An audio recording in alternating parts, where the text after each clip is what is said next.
আসসালামু আলাইকুম। একটা গুরুত্বপূর্ণ অঙ্ক যা প্রিভিয়াস পরীক্ষায় আসছিল, কোনো সংখ্যার 37% হতে 37 বিয়োগ করলে বিয়োগফল 37 হবে। আসুন আমরা প্রশ্নটা সমাধান করি। মনে করি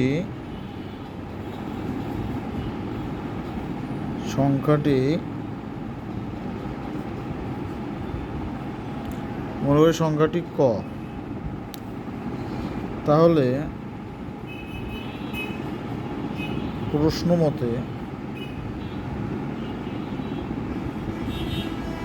37%-এর কোনো কথার সংখ্যা 37% এর 37% হতে 37 বিয়োগ করলে, অর্থাৎ 37% হতে 37 বিয়োগ করলে প্রশ্ন মতে, তাহলে 37% হতে 37 বিয়োগ করলে, তার মানে কোনো সংখ্যাটি ক এর 37% মানে 37% মানে 100, 37 দিয়ে 100 মাইনাস 37 ইকুয়াল 37।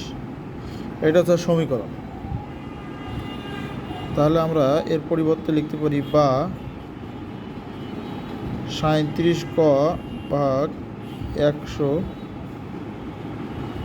ইকুয়াল 37 প্লাস 37, বা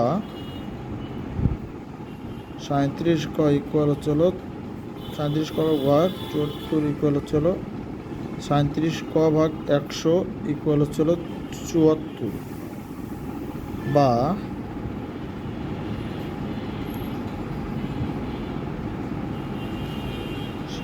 37 ক ইকুয়াল হচ্ছিল 7400, 7 4 2 শূন্য, বা ক ইকুয়াল 7400 ভাগ 37, 37 37 দুগুণ 74, 200।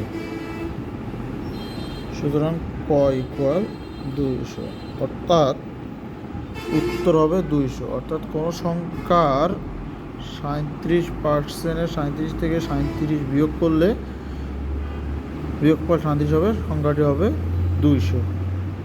আশা করি সবার ভালো লাগবে।